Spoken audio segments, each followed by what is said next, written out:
Hello guys, welcome to Cinebuzz Malayalam. Bigg Boss season 8 അഗ്നിപരീക്ഷയുടെ episode 8ന്റെ റിവ്യൂമായിട്ടാണ് വന്നിരിക്കുന്നത്.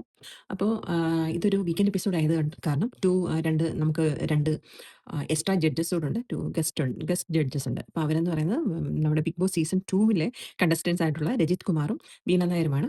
അപ്പം ഹോസ്റ്റ് ആയിട്ടുള്ള നമ്മുടെ റെനീഷയാണെന്നുണ്ടെങ്കിൽ ഈ 2 ഗസ്റ്റ് ജഡ്ജസിനെ ഇൻട്രൊഡ്യൂസ് ചെയ്യുന്നുണ്ട്. അതുപോലെ തന്നെ നമ്മുടെ ബാക്കിയുള്ള 3 ജഡ്ജസ്. അപ്പോൾ ഇവർ 5 പേരാണ് ഇന്ന് ജഡ്ജിങ് പാനലിലുള്ളത്. അപ്പോൾ അങ്ങനെ അവർ സ്റ്റാർട്ട് ചെയ്തു. ഫസ്റ്റ് എന്ന് പറയുന്നത് നമ്മുടെ മാസ്ക് ഓഫ് സെഷന്റെ റിമൈനിങ് ആണ്. അതൊരു ശരിക്കും ഒരു ബോറിംഗ് സെഷനാണ്. അതിന്റെ ഒരു ആവശ്യമില്ല. ഈ കണ്ടസ്റ്റൻസ് വന്ന് ഈ ഒരു എപ്പിസോഡിലൊക്കെ എന്ന് പറഞ്ഞു കഴിഞ്ഞാൽ കുറച്ച് കണ്ണീർ കഥകളാണ്. എല്ലാവർക്കും ഈ ഒരു വിഷമത്തിന്റെ കഥകൾ മാത്രമേ ഉള്ളൂ എന്ന് പലപ്പോഴും നമുക്ക് ഫീൽ ചെയ്യാറുണ്ട്. വിഷമത്തിന്റെ കഥകൾ എല്ലാവർക്കും ഉണ്ട്. പക്ഷേ ഇത് ഈ ഒരു ടാസ്കിലേക്കായിട്ട് അവർ സ്പെസിഫിക് ആയിട്ട് അതൊരു എന്താ പറയുന്നത്, കുറച്ചും കൂടെ പൊടിപ്പും തൊങ്ങലും ഒക്കെ പറഞ്ഞു പറയുന്ന പോലെയൊക്കെ ഫീൽ ചെയ്യുന്നുണ്ട്. അപ്പം ശരിക്കും ഈ ഒരു ടാസ്കിനെ, ഈ ഒരു സെഗ്മെന്റ് എനിക്കിഷ്ടമല്ലാത്ത, ഞാൻ ഓൾറെഡി പറഞ്ഞിട്ടുണ്ട്, എനിക്കിഷ്ടമില്ലാത്ത ഒരു സെഗ്മെന്റാണ്. എപ്പഴും ഞാനതൊന്ന് ഓടിച്ചുവിട്ട് കാണാൻ ശ്രമിക്കുന്ന ഒരു സെഷനാണ് ഇതുപോലുള്ള പർട്ടിക്കുലർ സെഷൻ. അത് അവരുടെ ഒരു എക്സ്പീരിയൻസിനെ ഒന്നും വില കുറച്ച് കാണുന്നില്ല. പക്ഷെ അത് ഏഷ്യാനെറ്റ് അതൊരു എന്താ പറയുന്നെ, ഒരു കുറച്ച് എക്സ്ട്രാ മ്യൂസിക് ഒക്കെ ഇട്ട് അഡീഷണൽ ഓവർ ഡ്രമാറ്റിക് ആക്കി ശരിക്കും ഇങ്ങനെ ഒരു അഗ്നിപരീക്ഷയുടെ ആഹ് ഒരു സെഗ്മെന്റ് ആക്കി എടുക്കേണ്ട ഒരു സംഭവം അല്ലത്. ഈവൻ കണ്ടസ്റ്റന്റ്സിനെ പേഴ്സണലി അറിയാമെന്നുള്ളത് ആയിരിക്കാം അവർ വിചാരിച്ചേക്കുന്നത്. പക്ഷേ എന്തുകൊണ്ടോ നമുക്ക് ഓരോരുത്തർക്കും ഓരോന്ന് ഇഷ്ടമല്ലാത്ത ഒരു കാര്യങ്ങളുണ്ടാവുമല്ലോ. അപ്പൊ എനിക്ക് ഈ ഒരു സെഗ്മെന്റ് ഇഷ്ടമല്ല. അപ്പം ഇതിനകത്തില് ഇന്ന് ഈ ഒരു എപ്പിസോഡിൽ വന്നത് പൂജ വന്നു. പൂജയാണെന്നുണ്ടെങ്കിൽ ഒരു ഹൗസ് വൈഫാണ്. അപ്പോൾ പുള്ളിക്കാരിയുടെ ഹൗസ് വൈഫായി മാറിയപ്പോഴുള്ള ചലഞ്ചസും പുള്ളിക്കാരിയുടെ ആ ഒരു ഐഡന്റിറ്റി ഷിഫ്റ്റിനെ പറ്റിയും അതിന്റെ ഇമ്പോർട്ടൻസിനെ പറ്റിയും കാര്യങ്ങളെ പറ്റിയൊക്കെ, ഹൗസ് വൈഫ് ആയിരിക്കുന്നതിന്റെ ഇമ്പോർട്ടൻസിനെ പറ്റിയൊക്കെ ആണ് പൂജ ഡിസ്കസ് ചെയ്തത്. പിന്നെ വന്നത് ഷിജുലാലാണ്.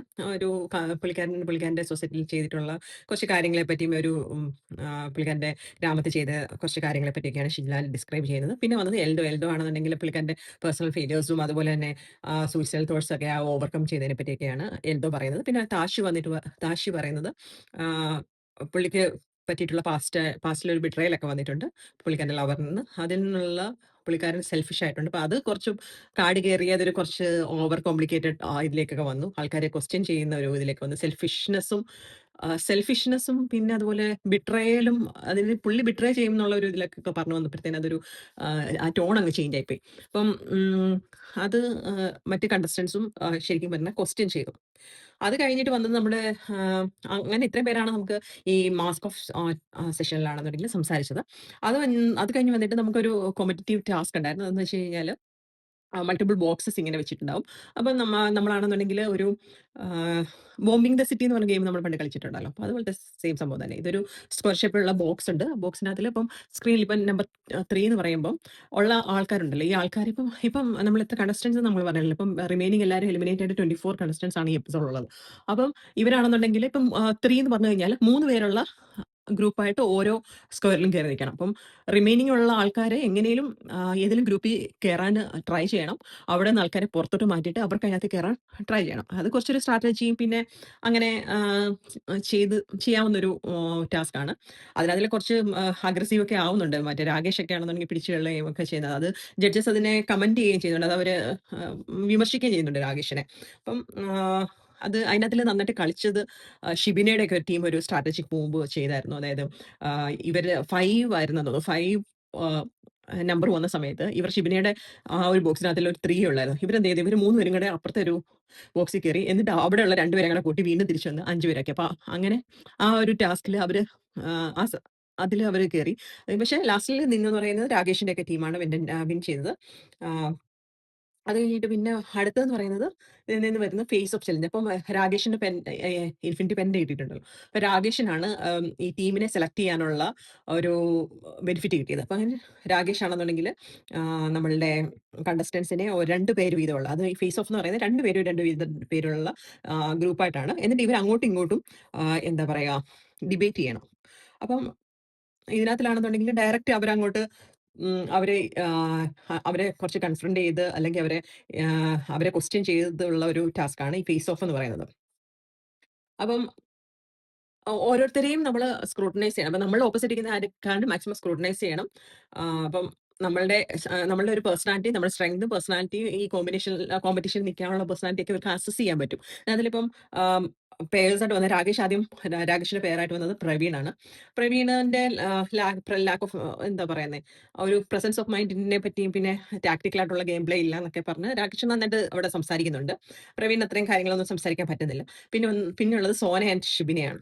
അവരും നല്ല രീതിയിൽ ഡിബേറ്റിംഗ് ചെയ്തു. ഇപ്പം കോൺട്രിബ്യൂഷൻസ് അല്ല, അവരുടെ സ്ട്രെങ്ത് പ്ലേയേഴ്സ്, അവരുടെ ഒരു പ്ലേയേഴ്സ് അവരുടെ സ്ട്രെങ്തിനെ പറ്റിയൊക്കെ സംസാരിക്കുന്നുണ്ട്. പിന്നെ വരുന്നത് എൽദോയും പാർവതിയും പറയുന്നുണ്ട്. അപ്പം അവരും ഇതുപോലെ തന്നെ എന്താ പറയുന്നത്, എൽദോയും പാർവതിയും ആം, എന്തുവാ നമ്മളുടെ ആണെന്നുണ്ടെങ്കിൽ എൽദോ ആണെന്നുണ്ടെങ്കിൽ പാർവതിയുടെ ഒരു ഒരു ഫേക്ക് ആയിട്ടുള്ള ഒരു പേഴ്സണാലിറ്റി കാണിക്കുന്നു എന്നുള്ളതിനെ പറ്റിയൊക്കെ ക്രിട്ടിസൈസ് ഒക്കെ ചെയ്യുന്നുണ്ട്. പാർവതി പുള്ളിക്കാരിനെ ഡിഫെൻഡ് ചെയ്യുന്നുണ്ട്. എന്നിട്ട് പറയുന്നുണ്ട് ഞാൻ സ്ട്രാറ്റജിക് ആയിട്ടുള്ള ചോയ്സസ് ഒക്കെയാണ് എടുത്തത് അല്ലെ. എന്നിട്ട് പുള്ളിക്കാരി ചലഞ്ച് ചെയ്യുന്നുണ്ട് എൽദോനെ.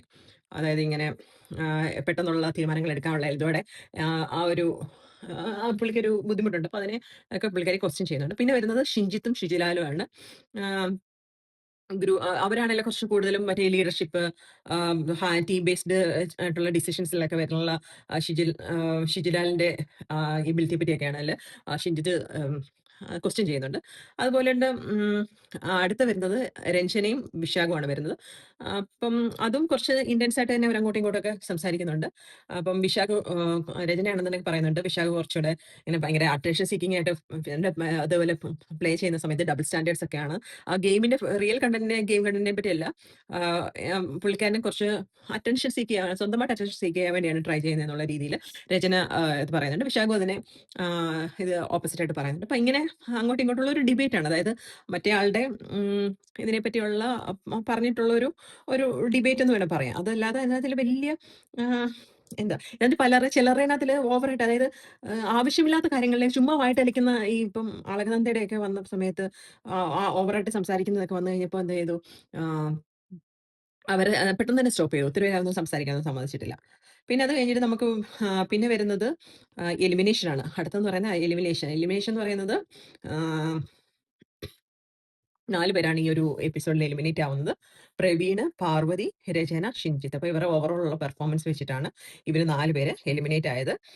അപ്പൊ എന്നിട്ട് നമ്മളുടെ കൂടുതൽ മത്സരം കടുക്കുകയാണെന്നുള്ളത് റിനീഷ പറയുന്നുണ്ട്. അപ്പം ഇവരെയാണെന്നുണ്ടെങ്കിൽ ഈ ഓവറോൾ ഉള്ള പെർഫോമൻസ് വെച്ചിട്ട് അവർ ഇൻഡിവിജ്വൽ ഇപ്പോൾ ഒരു ടാസ്കിന്റെ ബേസിലല്ല ആക്ച്വലി ഇവര് ശരിക്കും പറഞ്ഞു കഴിഞ്ഞാൽ ഈ എലിമിനേറ്റ് ആക്കുന്നത് ഒന്നും.